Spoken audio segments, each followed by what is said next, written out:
Si queremos entre todos, podemos hacer un mundo mejor. Tarea nada fácil, por cierto. Basta con salir a la calle, leer un diario, una revista, ver cualquier programa de televisión para darse cuenta de cuán difícil está la situación en el mundo, en el país, de cuán difícil está la situación y por lo mismo cuán necesario se hace hacer algo para tratar de cambiar eso. Todos debemos esforzarnos para hacer este mundo mejor para todos, cada quien en su lugar haciendo lo que mejor sabe y puede, y no pedírselo a un gran jefe que precisamente, aparentemente, todo lo podría. En cualquier caso, el gran jefe elegido por mayoría democráticamente recientemente debería sentirse obligado, deberíamos presionar nosotros como ciudadanos para que ese gran jefe elegido democráticamente cumpliera con las mentiras de campaña. Aunque en tal sentido también podemos recordar a un presidente que graciosamente dijo, después de hacer todo lo contrario de lo que había prometido durante la campaña previa a ser elegido, dijo que gracias, si yo decía lo que pensaba hacer, nadie me hubiera votado.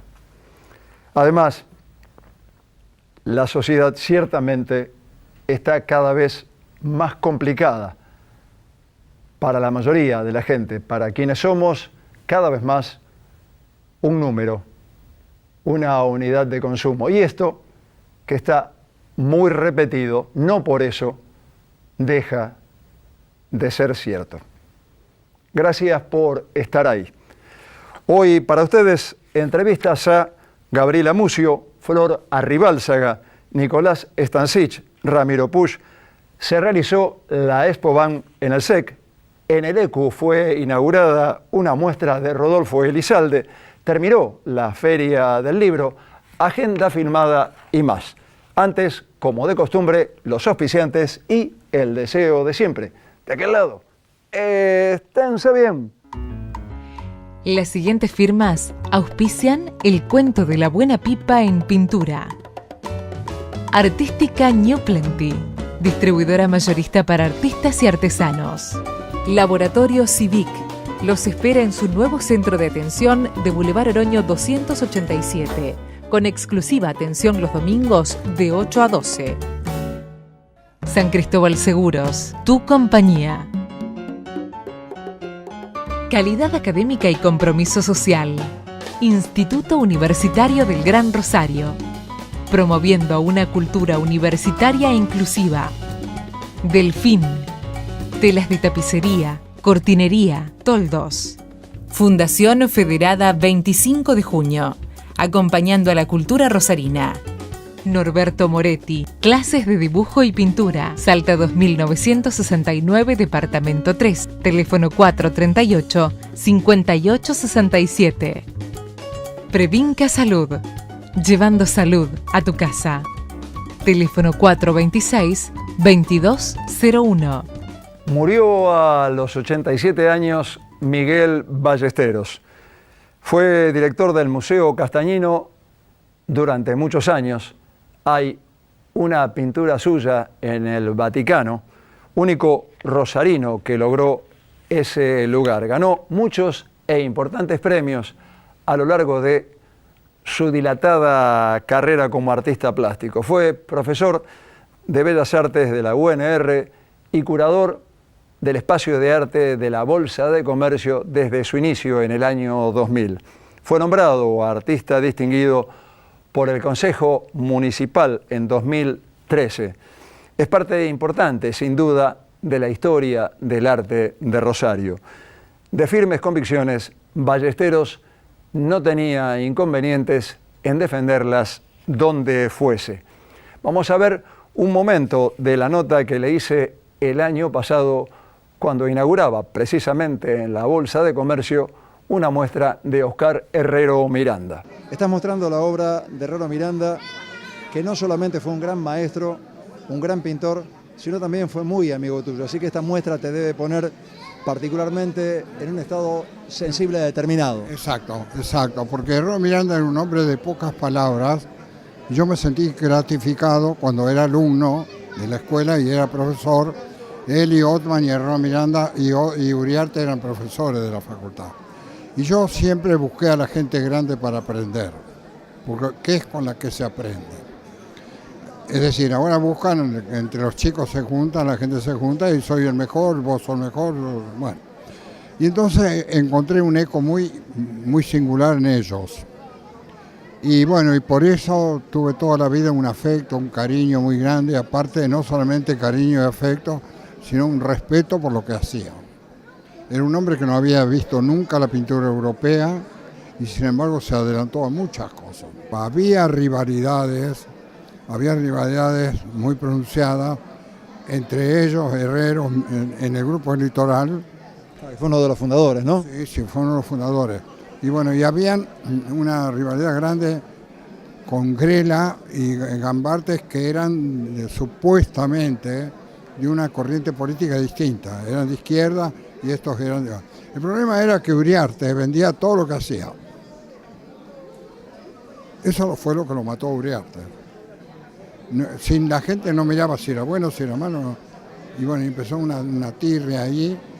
Y Grela quería estar en la escuela y no lo dejaron, no pudo. Habían camarillas también, camarillas. Uno de los tipos que estaba parte de todo eso, que ni integró el grupo electoral, fue Banzo, que también yo lo iba a ver ahí en el bar de la esquina de Corrientes de Córdoba. Y yo era amigo de don Hilario Hernández de la Ría, yo me juntaba con la gente grande. Sinopoli, el director del museo. Hablaste muy bien de Sinopoli en tu presentación. Sí, porque él hablaba, y los pintores incluso le tenían como una tirria, porque él hablaba el 300, 400 italiano, 500. ¿En qué año murió Herrero? En el 80. Herrero murió en el 80. En el 80 había muchas galerías en Rosario, había muchos pintores en Rosario y había muchos coleccionistas en Rosario, los grandes coleccionistas y los pequeños coleccionistas. ¿Sabes que los coleccionistas, hablemos de uno de los más importantes, que, por ejemplo, él quiero ir a ver, cuando yo iba a exponer en una galería me decía, quiero ver su obra ahora. Y se iba, yo tenía el estudio en la calle Salta y Moreno, y estaba 4 horas mirando las obras, y compraba una o dos, y después le daba a la galerista lo que correspondía como si lo hubiera vendido ella. Sí, sí. Y aparte de eso, habían los salones organizados por los museos, por las instituciones. Aricana hacía salón de pintura. Yo hoy estuve revisando mis antecedentes, Aricana ahí. Bueno, el Casilda, Venado Tuerto, todos hacían salones nacionales. Curuzú Cuatiá, Corrientes, Santiago del Estero. Yo tengo los premios de todos esos salones. Soy el pintor que tiene más premios en toda la historia del arte argentino. Sí, lo sé. Y un cuadro en el Museo Vaticano. Y bueno, era otro mundo, porque nos medíamos en los salones. Nos medíamos a ver cómo andaba cada uno. Pero no había esa cosa torpe, bruta que hay ahora. No había.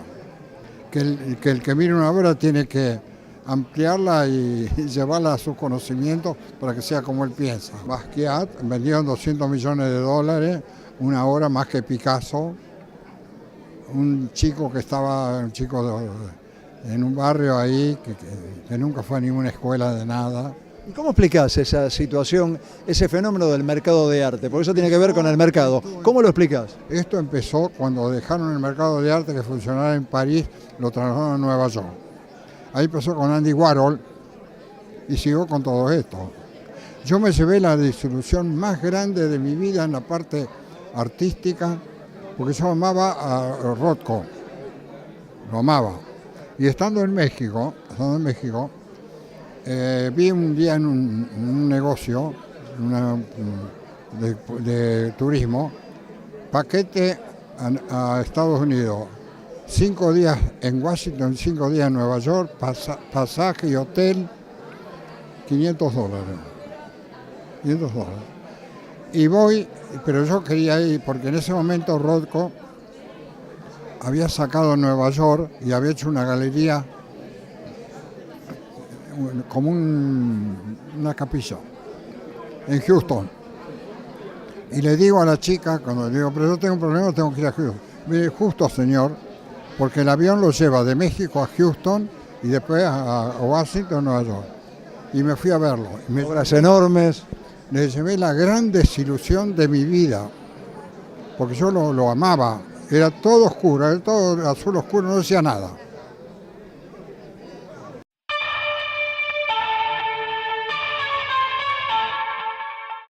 Lo recordaremos a través de su excelente pintura. Estaba a punto de inaugurar una exposición el jueves último, el 7 de junio. Su familia decidió que, a modo de homenaje, no se suspendiera. Por lo tanto, en este momento puede verse una exhibición de sus trabajos en la Bolsa de Comercio Paraguay 755. Muestra imprevistamente ahora póstuma. Se realizó los días 1 y 2 de junio pasados en el Centro de Expresiones Contemporáneas la Expo BAM, una muestra que reunió vinos, arte y música. Realizaron la curaduría general Alicia Chávez, Ana Lucero y Mario Oviedo. Mario Oviedo y Alicia Chávez manejan la galería del Hotel Victoria desde hace varios años y tanto Chávez como Ana Lucero son artistas plásticas.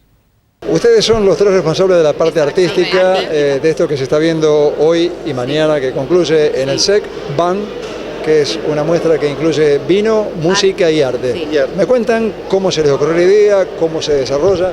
Bueno, en realidad, la idea original fue de nuestro amigo en la organización, que es Claudio Gómez, que es el representante de Vinos del Litoral. Él nos convoca, nosotros en la parte de arte, y también, a Rodrigo Ludueña, que está en la parte de lo que es música. Así se armó el grupo.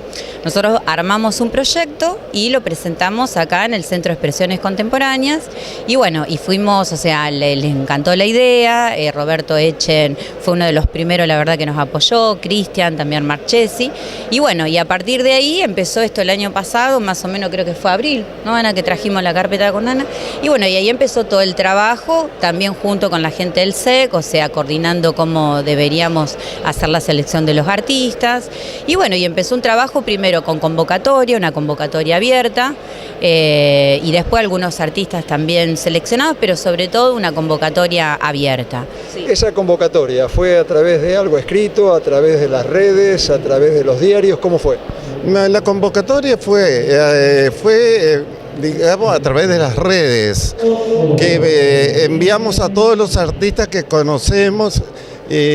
Nosotros hace 12 años que somos galeristas, así que tenemos artistas de todo el país, inclusive del exterior, como tenemos la suerte de contar hoy acá en esta magnífica muestra.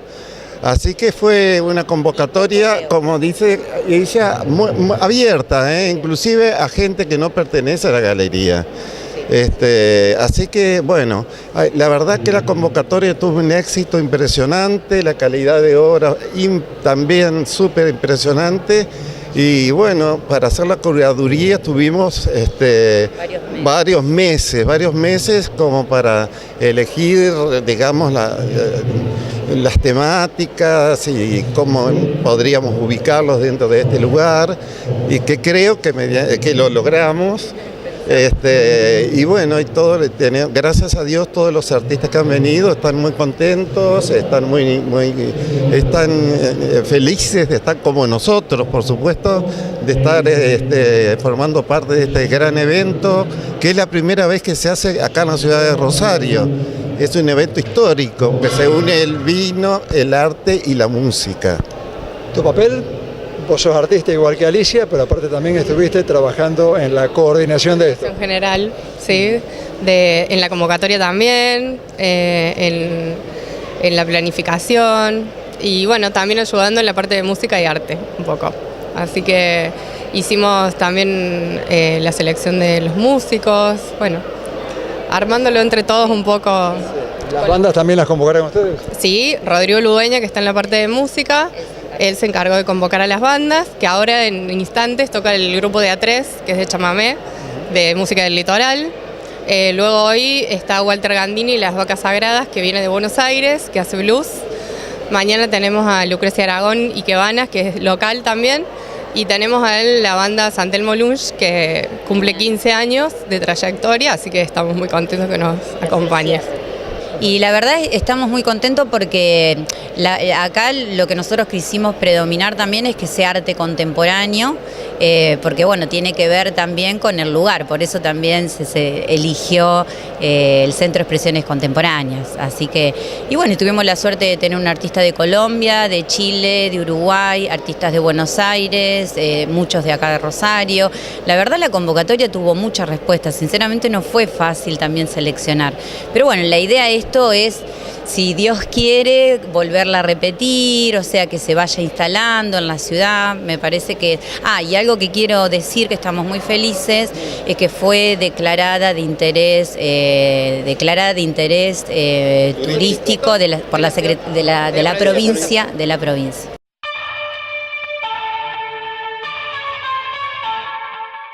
Concluyó la Feria del Libro en el Fontana Rosa con una respuesta excelente en todo sentido de la gente. Mariana Buchín, de Buchín Libros, lo comenta. Bueno, hasta ahora en todo sentido ha sido un éxito en cuanto a la concurrencia, a las ventas, a la organización, desde la Fundación El Libro de Buenos Aires, que es la que organiza la feria allá, las librerías locales acá en Rosario, que somos unas cuantas y estamos presentes, las editoriales, y la respuesta del público también ha sido maravillosa.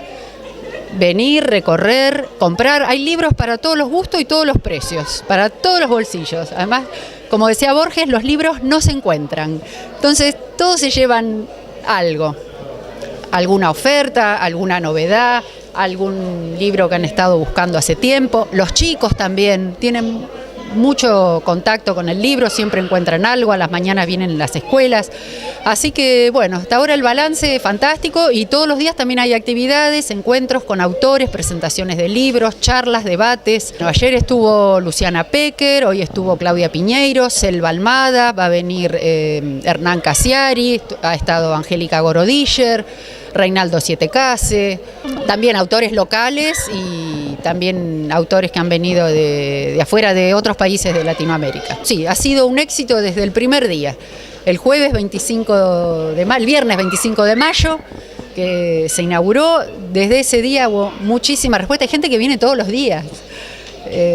Así que bueno, valió la pena esperar 10 años para que se vuelva a hacer la feria.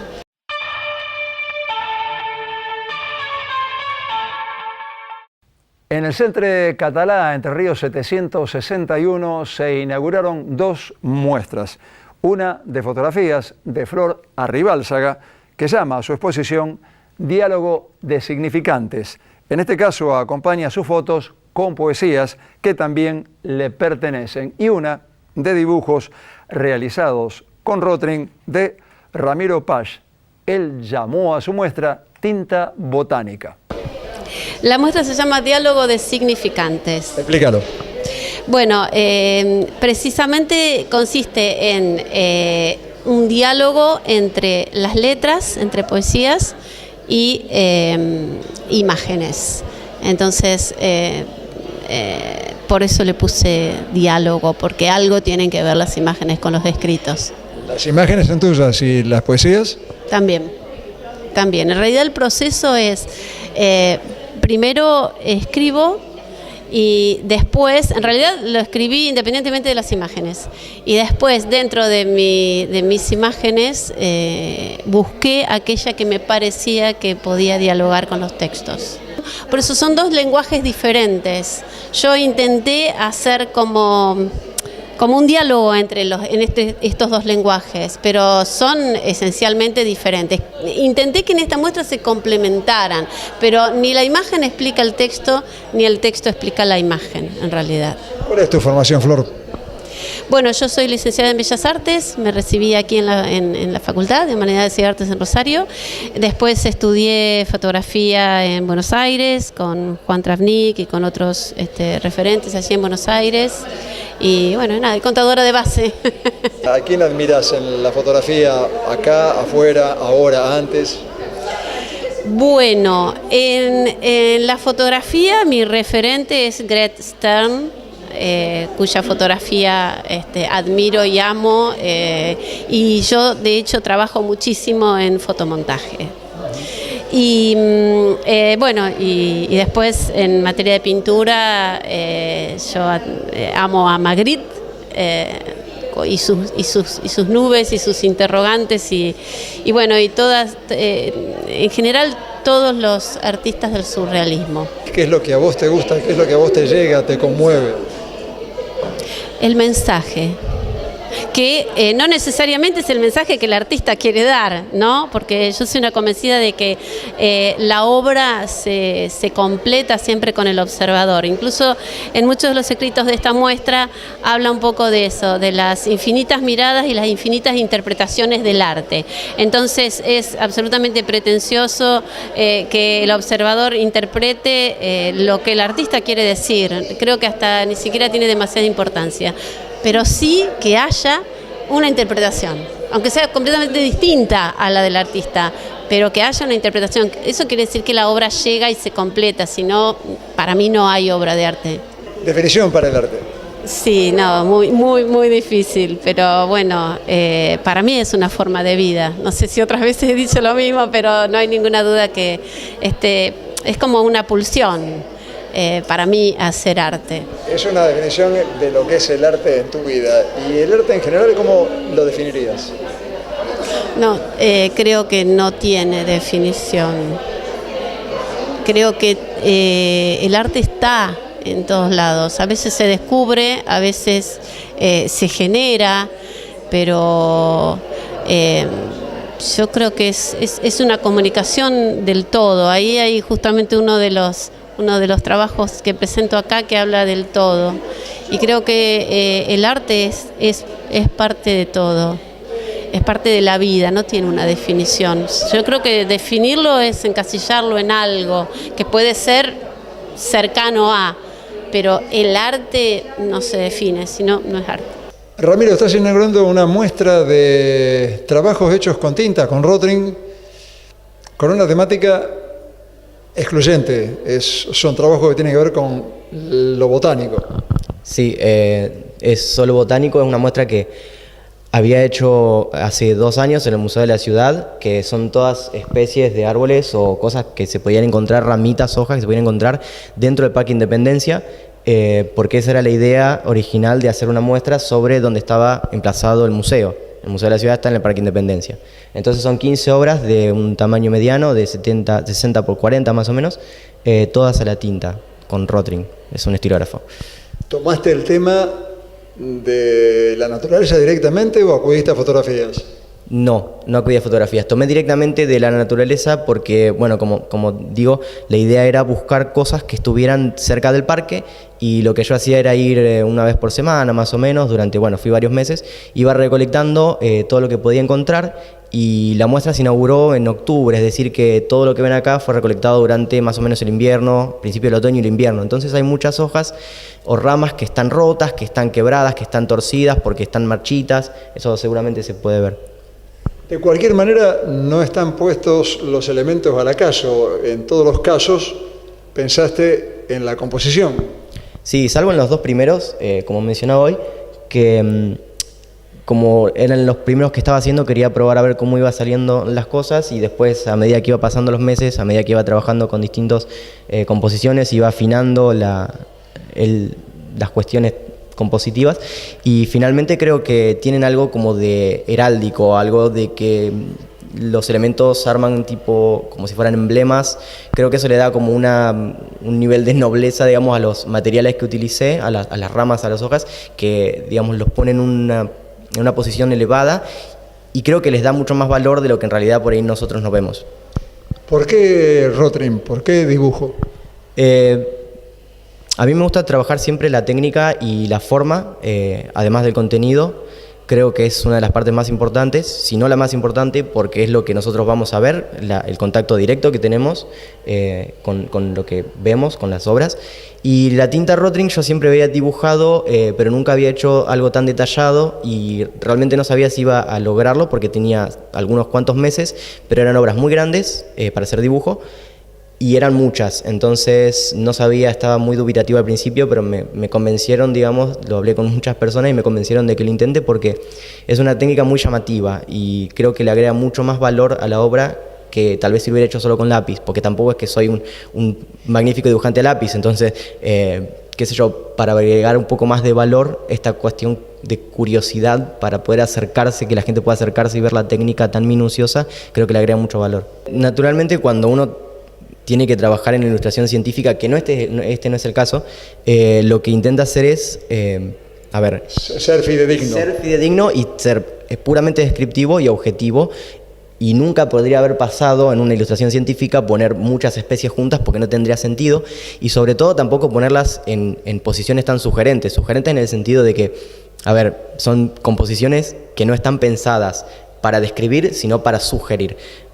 Por eso mismo que yo te decía, son composiciones centradas, muy estáticas, que agregan cierto contenido porque remiten algo heráldico, algo del tipo emblema, y creo que eso le agrega mucha más nobleza a las hojas que podemos encontrar tiradas en la calle, que por ahí uno no las ve como algo importante, pero que puestas de esta manera adquieren mucho más valor, mucho más protagonismo, mucha más fuerza. ¿Tu formación cuál es? Principalmente fui autodidacta desde chiquito, digamos, hice un año de artes visuales en San Nicolás, pero dejé y después vine a Rosario y empecé hace 4 años la Escuela de Bellas Artes, estoy en los últimos años y principalmente autodidacta. ¿Cuál es tu objetivo en este trabajo, en el arte? ¿Qué querrías conseguir? Lo que yo quiero conseguir, que creo que lo logré bastante con esto, no pensé que lo iba a lograr, pero creo que lo logré, es mostrar una obra con todas sus imperfecciones, que la diferencia, por ejemplo, entre el arte y la ilustración es que la ilustración lo que hace es un proceso deconstructivo, porque quita elementos, quita detalles para poder hacer una imagen colectiva que tiene la gente de cierta cosa, por ejemplo una manzana, y lo que hace el arte es celebrar esas diferencias, esas imperfecciones y mostrar, por ejemplo, una manzana o en este caso maderas o hojas, lo que sea, rotas tal como se muestran con todas sus particularidades, que eso creo que lo hace tiene mucho más valor el arte en ese sentido que cualquier otro tipo de disciplina, digamos. Cuando haces pintura también sos tan detallista. Cuando hago pintura hago poco pintura, entonces está mucho menos desarrollado, digamos, mi técnica pictórica que dibujística. Entonces soy detallista hasta cierto punto porque creo que la pintura agrega algo que el dibujo no tiene, que es la mancha. El dibujo, por más que trabajemos con lápiz, por más que trabajemos con borrones o como querramos trabajar, siempre va a estar la huella del lápiz, de la mano, del pulso, incluso en esto. Pero en pintura creo que agregar la mancha es un componente muy importante como para dejarlo de lado y entonces en ese sentido se puede decir que no soy tan detallista. Decime si tenés una definición para el arte. Creo que hay dos, hoy por lo menos. Está el arte y el arte. El arte que es mercantilista, digamos, que es mucho de lo que se ve hoy, que es muy especulativo con el mercado y creo que se tiene poco respeto por el oficio a veces, y después está el arte que lamentablemente por ahí es lo que funda la idea del artista romántico que muere de hambre, etcétera, etcétera, etcétera, como Van Gogh, que por ahí es un arte mucho más comprometido no tanto con el mercado sino con algo personal. Por ejemplo, hacer algo que yo sé que esto por ahí a lo mejor no se va a vender tanto, pero creo que tiene mucho más valor tanto estilística como conceptualmente, y creo que al fin y al cabo, incluso si yo no vendiera ninguna, me sentiría mejor que si hubiera hecho otro tipo de obra más sencilla, menos trabajosa, etc. No sé si me explico.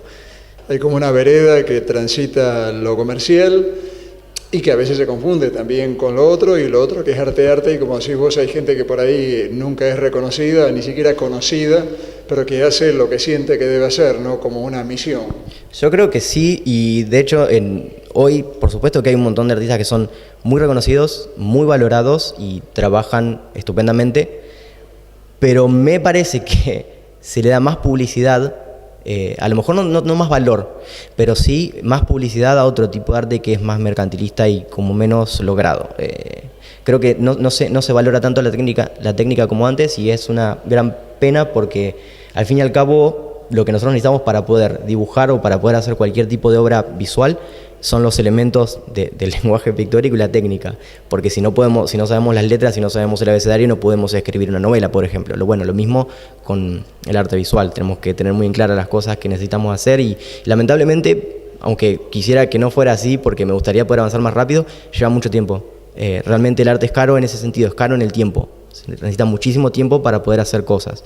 Esto me llevó muchísimo tiempo hacerlo y muchísimo tiempo llegar hasta el punto en el que me sentía bien para poder lograrlo, para poder empezar a trabajar directamente. Ni siquiera para trabajar, para llegar al punto en que yo quería empezar a trabajar, tuve mucho tiempo de practicar, de probar y probar y probar y probar. Lamentablemente eso es muy caro en el tiempo, el buen arte, entre comillas. ¿Hasta cuándo está la muestra? La muestra va a durar un mes, cierra el 4 de julio y se puede visitar por la tarde todos los días, creo de lunes a viernes, de 5:30 a 8 de la noche.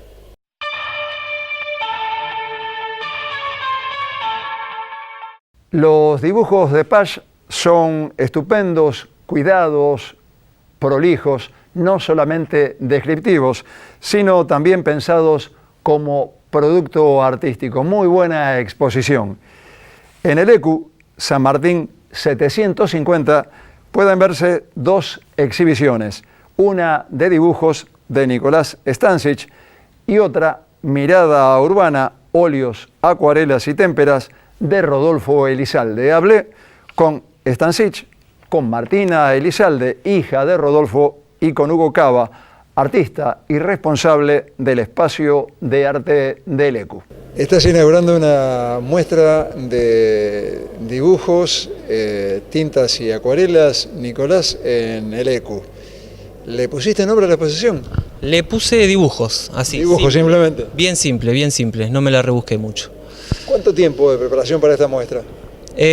Poco, porque ya tenía la producción hecha, es una producción de 5 años a la actualidad, así que básicamente fue mandar a enmarcar.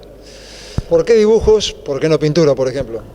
Porque es lo que más produzco. Si bien produzco pintura, hago más que nada dibujos. Vengo de ese palo, así que bueno, era una muestra que venía hace rato pensándola. Mandé a enmarcar, pero antes hice una selección, porque tengo más dibujos. Tenemos acá trabajos de qué época, de cuántos años. ¿Te llevó esto que tenés acá 1 año, 2 años, más, menos? De 2013, más o menos, cuando empecé la facultad, de ahí a la actualidad. Son dibujos de 2013 y hay dibujos de 2018. ¿La temática? Temática, lo cotidiano, lo que me rodea, momentos, lugares, paisajes, viajes que hago, gente que quiero. ¿Y tiempo de dedicación? No hay un tiempo fijo, Entre facultad y trabajo me voy viendo cuando me hago ratos de dibujo y cuando tengo ganas de hacerlo también. Quizá eso tenga que ver con que haga más dibujo que pintura. Me decís que también haces pintura, pero el dibujo es más fácil, entre comillas. Claro. Así no tenés que prepararte, no tenés que limpiar después la paleta o lo que sea, ¿no? Sí, es todo mucho más rápido y más simple, menos preparativos. ¿Cuándo decidís que el trabajo está listo? Cuando me gusta. Cuando me gusta y sé que si le sigo agregando lo puedo arruinar o me puede gustar un poquito menos. ¿Y cuando no? Lo sigo trabajando o lo dejo sin que lo vea nadie. ¿Te recibiste ya o te falta algo todavía en la carrera de Bellas Artes? Me falta un poco este año terminarlo y un añito más. Estoy haciendo el profesorado, la idea es hacer la licenciatura también. ¿Por qué elegiste esta carrera? ¿De pibe dibujabas? ¿De pibe te gustaba? Sí, dibujé siempre. Terminé la secundaria, empecé mi primer taller de dibujo, divagué por arquitectura, por otras carreras, siempre haciendo cursos y el dibujo siempre fue lo mío, así que unos años después de terminar la secundaria me metí a Bellas Artes y bueno, le metí firme con eso. ¿A quién admirás en el arte? Admiro, por ejemplo, a Elizalde, que está expuesto en este momento, lo admiro. Si bien no conocía mucho de él, me puse a investigar ahora que iba a haber una muestra en simultáneo. Admiro a Carlos Baroselli, que fue alguien que me enseñó el dibujo, muy expresivo. Admiro a los históricos del Grupo Litoral, los que construyen algo propio y autóctono. ¿Tenés una definición para el arte? Tengo una definición, creo que es transformar, como sea la realidad. Creo que venimos por naturaleza al mundo para transformarlo de alguna forma. Así que hagamos lo que hagamos, dibujo, clavar un clavo, lo que sea, puede llegar a ser arte. ¿Un sueño para esto cuál sería? Hacerlo siempre y poder subsistir y ser feliz con esto.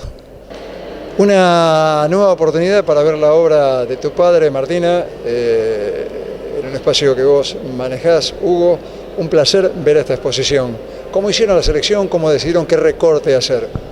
Bueno, la idea fue un poco mostrar un periodo que hacía tiempo que no se veía de la obra de mi papá, que él llamaba paisaje urbano, y a partir de esa propuesta Hugo hizo en realidad él la función de curador y seleccionar con nuestro acompañamiento de mi mamá y mío, que fuimos mostrándole lo que encontrábamos en el taller y acompañándolo o obstaculizándolo, vaya uno a saber, pero esa era la idea, mostrar obras que hacía tiempo no se veían.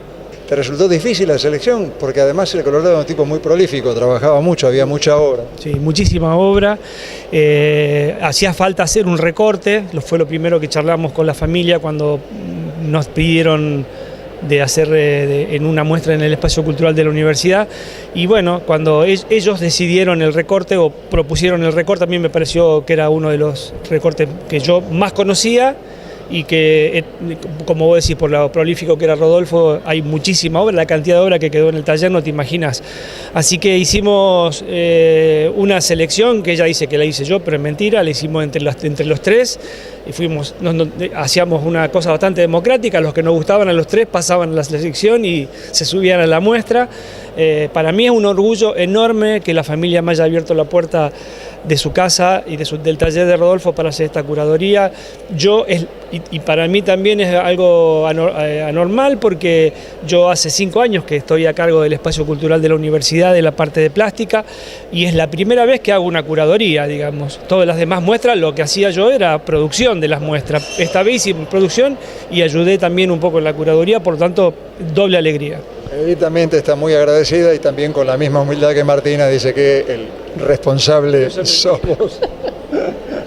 ¿Y el montaje? ¿El montaje lo compartieron, lo charlaron? No, el montaje ahí sí me dijo, la llamé, le digo, ¿vos venís con la obra? No, dice, yo ya te mandé la obra, ahora todo lo demás te queda para vos. Así que hicimos un montaje. Hubo una propuesta que yo le hice a la familia, que fue que tuviera un subtítulo que fuera las técnicas. Justamente era para mí era importante en este momento la técnica, pero además es la guía para recorrer la muestra, porque como ahí están hechas en témpera, acuarelas y óleos, la muestra tiene ese recorrido. Y entonces hicimos un montaje con nuestro montajista estrella, que es Marito Godoy, que hizo un montaje muy prolijo. Hicimos un recorrido que empieza, si entras por la puerta de la muestra, entras a ver las acuarelas, después recorres toda la parte de óleo, que es la más extendida, y terminamos en el final con las témperas de Rodolfo. ¿Y abrir el baúl de los recuerdos cómo fue, Martina? Para mí fue conmovedor y también placentero, porque a mí ir al taller de mi papá me gusta estar ahí adentro, siempre me gustó desde chica, era como entrar a un lugar que tenía cierto misterio, cierto encanto y cierta prohibición de que no le tocara las cosas, mientras él estaba trabajando, era un lugar sagrado. Entonces entrar ahí tiene un doble valor para mí. Por un lado es reencontrarme con cosas de él, que es muy grato para mí, y además porque verdaderamente me gusta mucho la pintura, y la pintura de mi papá me gusta, y es la que me abrió la mirada al mundo plástico. Entonces crea para mí un microclima que disfruto mucho. ¿Hasta cuándo se puede visitar la muestra, Hugo? Hasta el 27 de julio. ¿Los horarios? Los horarios son de martes a sábado, de 10 a 20 de corrido. Y antes de terminar quería también hacer mención a la frutilla del postre, que fue el texto que escribió Alita Vilanova, una amiga de la casa, amiga de la familia, alumna de Rodolfo, arquitecta Alita Vilanova, que fue la que escribió el texto que acompaña el catálogo.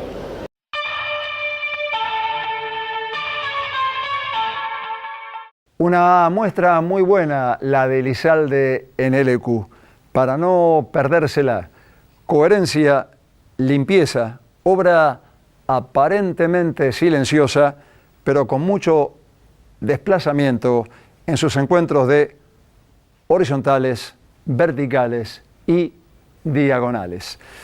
Vamos a hablar de una película de 1947, inscripta dentro del cine fantástico en boga por esos años, The Lost Moment, Viviendo el pasado en castellano, basada en un cuento de Henry James, Los papeles de Ashburn. Fue dirigida por uno de los actores secundarios de la época dorada de Hollywood, Martin Gabel, que murió en 1986 y cuyo recuerdo se evaporó con el paso del tiempo. Fue la única película que dirigió. Han pasado 71 años desde que se hizo. Nunca se la ubicó en el lugar que merecería, a pesar de lo mucho que se ha escrito en cuanto a análisis cinematográfico. Nunca se la revalorizó, como ocurrió con otros filmes malditos, por ejemplo, La noche del cazador de Charles Laughton, pero Gabel nunca fue una estrella como Laughton, nunca pasó de ser un eficaz actor secundario del cine yankee. Ya anciano, interpretó en 1974 al psiquiatra de primera plana de Billy Wilder. A despecho de esa falta de reconocimiento, es una de las cimas del cine fantástico norteamericano de los años 40. Encontramos aquí una de las mayores singularidades jamás ofrecidas por el cine clásico. A pesar de ser una modesta producción de la Universal, está totalmente ligada a un cine fantástico vigente en aquellos años, como Jenny, de 1948, dirigida por William Dieterle, y El fantasma y la señora Muir, de 1947, de Joseph Mankiewicz. En los 40, casi todas las cinematografías, incluyendo la nuestra, tuvieron su cuota de trabajos oníricos surreales. Estos filmes expresaban en un contexto de posguerra una visión de la muerte y lo desconocido lindando con el romanticismo, y en esa misma vertiente melodramática totalmente definida hubo títulos por el que transitaron directores de la talla de Max Ophuls o el primer Douglas Sirk. La adaptación cinematográfica es de Leonardo Bercovici sobre un relato corto de Henry James, The Ashburn Papers, Los papeles de Ashburn. La sencilla línea argumental de la película se inicia con el deseo del editor Louis Venable, papel a cargo de Robert Cummings, de conseguir unas míticas cartas de amor que a mediados del siglo XIX había escrito el poeta Jeffrey Ashton, traslación literaria de Lord Byron, a Juliana Bordereau. Venable viajará a Italia al saber que la destinataria de estas cartas, de 105 años de edad, vive todavía en una vieja casona de Venecia. Con la intención de apoderarse de esos escritos y publicarlos, logrará ser aceptado como huésped de la misma a cambio de una fuerte cantidad de dinero. La dueña de la casa tiene serios problemas económicos, haciéndose pasar por un escritor deseoso de, en ese ambiente, concluir la novela que está escribiendo. El editor notará rápidamente el extraño misterio que se respira en la casona. Las telarañas y rincones lóbregos y sombríos, salones y pasillos que parecen no tener fin, el pasto que no crece a la entrada de la casa, el ama de llaves y sobrina de la dueña de casa, Tina, papel interpretado por la recordada y bellísima pelirroja Susan Hayward, hostil con el editor, cuya presencia alterará el delicado equilibrio entre la casi momificada Juliana y su sobrina. Sin embargo, puede más, por supuesto, en ella la fascinación y el deseo de sentir nuevas experiencias, aunque éstas provoquen un cambio radical de la lógica cotidiana en la que hasta entonces vivía. The Lost Moment sostiene una búsqueda de la belleza absoluta a través de una tan hermosa como artificial recreación de la época y del lugar, en que transcurre la historia y en donde, como en pocas ocasiones, se puede detectar la especial sensibilidad con que se trasladó la esencia de algo escrito originalmente como una narración breve al ser llevada a la pantalla. Se trataba de un concepto muy difícil de llevar al cine, pero Martín Gabel acierta a expresarlo con una facilidad y convicción pasmosas, logrando transmitirlo con una elegancia y riqueza cultural muy grandes, consiguiendo tal ímpetu romántico e intuición cinematográfica que se hace inevitable lamentar que solo dirigiera esta película. Se aprovechó al máximo la escenografía, que probablemente haya sido usada anteriormente en títulos de mayor presupuesto. Contó con la extraordinaria ayuda de la fotografía de Hal Moore, que potencia la luz y la sombra magistralmente, convirtiendo esto casi en una sinfonía visual. La música, excelente y sin duda fundamental para recrear el clima de magia y misterio, fue de Daniel Amfiteatrov. Tavernier y Curzodón señalaron la influencia que la iconografía de Tina pudo tener en el personaje de Mrs. Giddens, Deborah Kerr, en la memorable Los Inocentes de 1961 de Jack Clayton, otra adaptación de un trabajo de Henry James, pero puede encontrarse también algo de la caída de la casa Usher de Poe en La anciana Juliana de Los papeles de Asper. Hay varios momentos muy destacables, como el crescendo que culmina en el primer encuentro de Venable con Juliana, interpretada por Agnès Morget, irreconociblemente envejecida gracias a un magnífico trabajo de maquillaje. El pájaro, encerrado en la habitación donde están escondidas las cartas, que muere queriendo escapar. La visión de Tina, transformada en una Juliana joven y bella, tocando el piano, añorando al poeta, iluminada de modo fantasmal, como fantasmal es su reflejo en el espejo en ese instante. Una película que, como tantos otros filmes malditos, fue un notable fracaso en su estreno, lo que impidió la continuidad de Gabel como realizador. Para recuperar, para ver un clima surreal conseguido plenamente, una obra maestra con algunas imperfecciones totalmente disfrutable. Para quienes deseen verla, está en internet, por suerte, en una versión subtitulada, una perla del cine B norteamericano.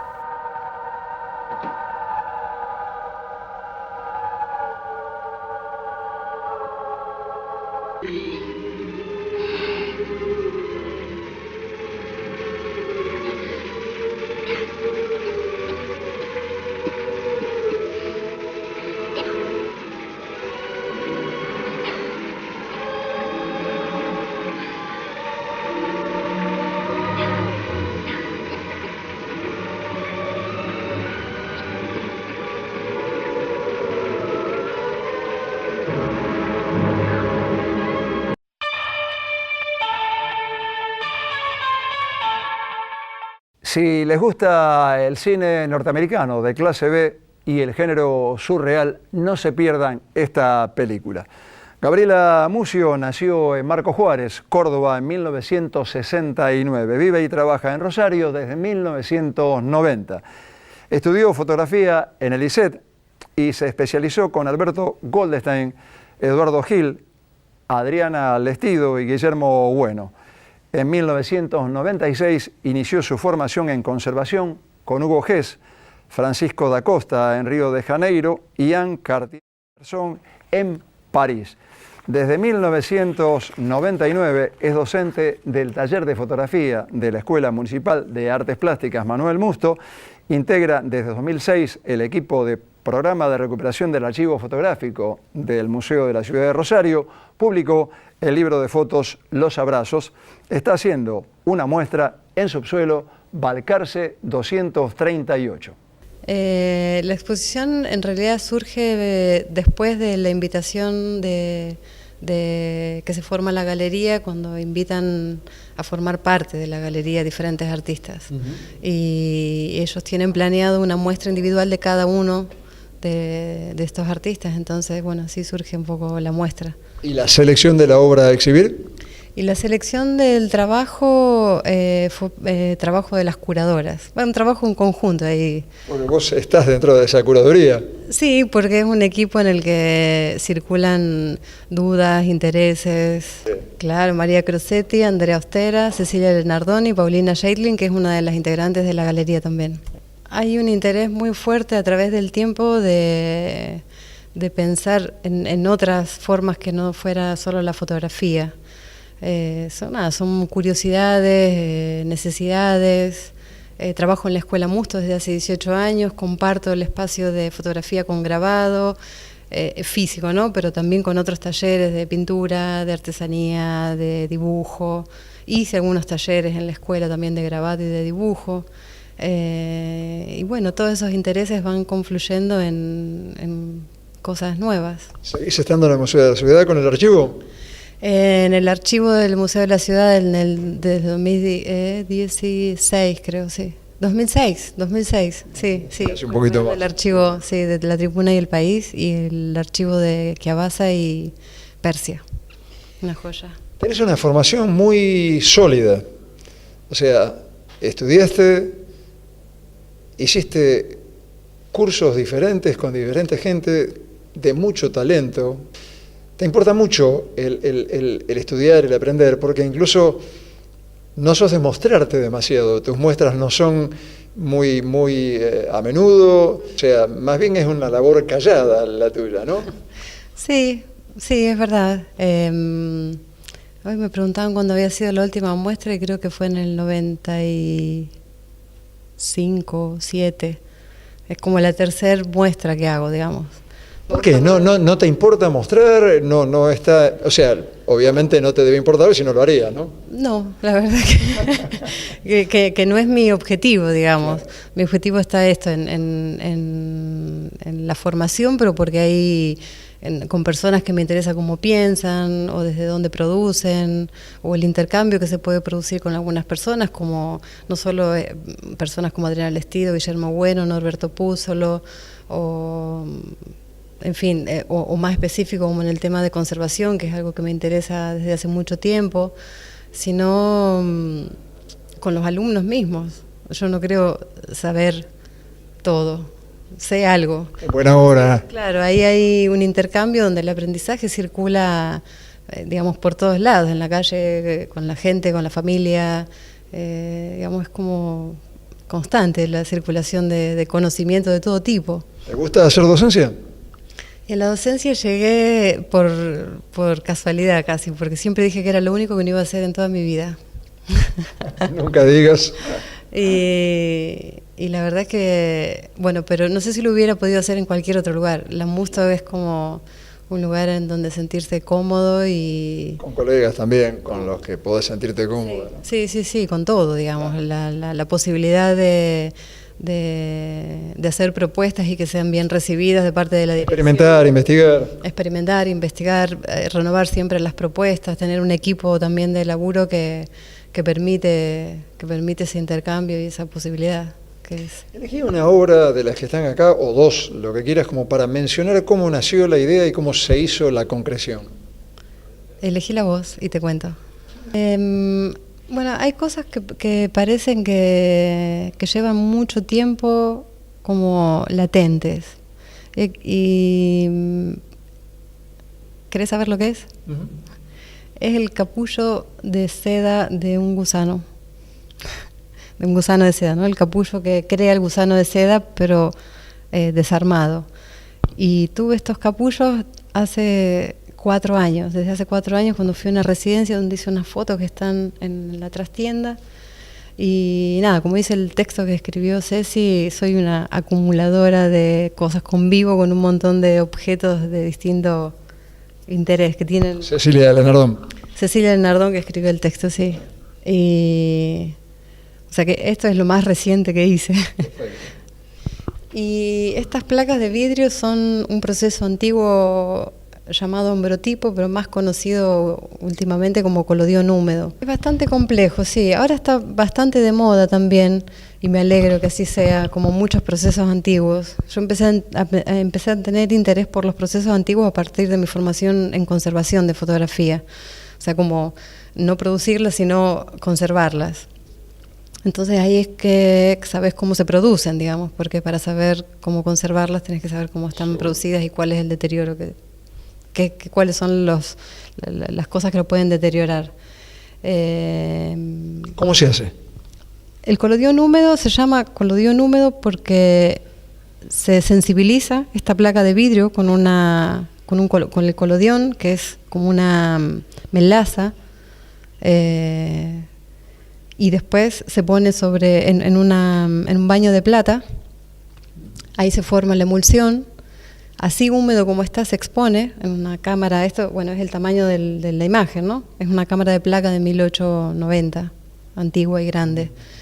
Y se expone húmedo y se revela húmedo. Sí.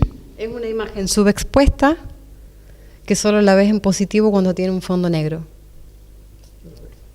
Y es única, digamos, no es que podés reproducirla. Como fue la versión económica del daguerrotipo, digamos, estaba el daguerrotipo, el ferrotipo, que era bastante más económico, y después el ambrotipo. ¿Del libro de los abrazos? No, bueno, hay como una idea que entrelaza un poco la idea del trabajo de los abrazos, porque tiene que ver con que surge a partir de una foto de archivo familiar.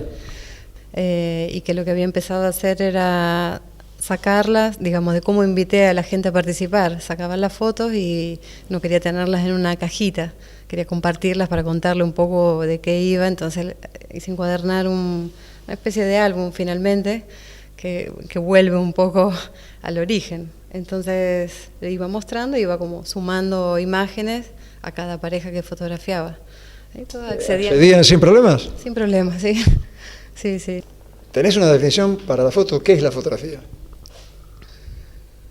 Es que las definiciones siempre limitan las posibilidades de cualquier cosa, entonces prefiero no definirla. ¿Y qué es para vos?